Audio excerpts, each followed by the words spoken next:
what are some of the things you'd recommend to a male who's, starting to age, or even a male who is younger, who gets tested and realizes they need to do something to boost that?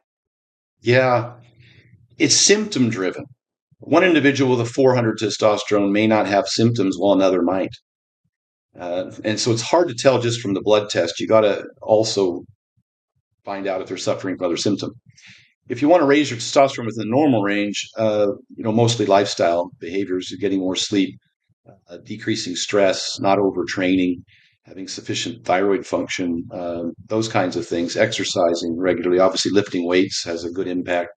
Particularly, I think potentially some HIIT style training, some real high intense training, not too often, but that can stimulate exposure to sunlight, vitamin D levels, etc.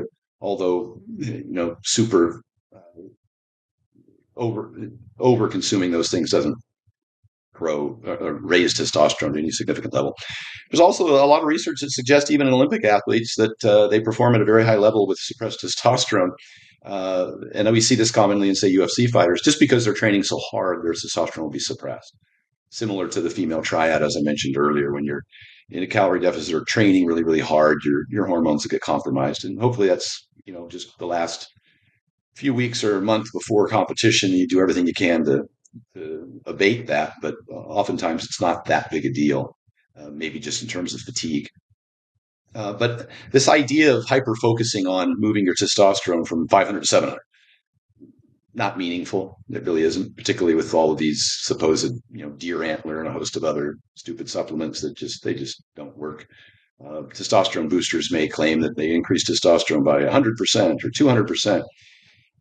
That's relative to the control group's increase, and it's not like you're going to take your testosterone from 500 to 1,000.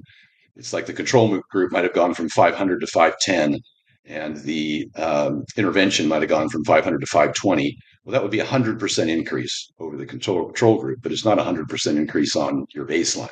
I hope folks understand when these statistics are often discussed that they're used specifically to market something to you, and they're not meaningful. And a lot of this happens in the industry when we talk about this research and we look at relative risks versus actual risks, or relative increases versus actual increases, and then whether or not it's meaningful. And I see a lot of scientists, highly qualified PhDs in their field, making claims about things in the fitness industry using some plausible or possible mechanism of action, but taking these giant logical leaps across these moats and claiming that potentially this outcome could result. Whereas, in fact, when you look at the outcome studies and specifically, take groups and use those interventions, it's just not meaningful, if even beneficial at all. And so you really have to be careful and look at what the real world results are, the outcomes, as opposed to talking about mechanisms and all that kind of stuff.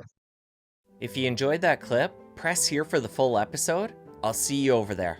Oranges are very high on the satiety index, as are potatoes. To be honest, boiled potatoes I have in all of my weight loss clients' diets because they're really high on the satiety index. Carbohydrates don't need to be demonized. The reason I like them, if we're having this discussion about athletes, is because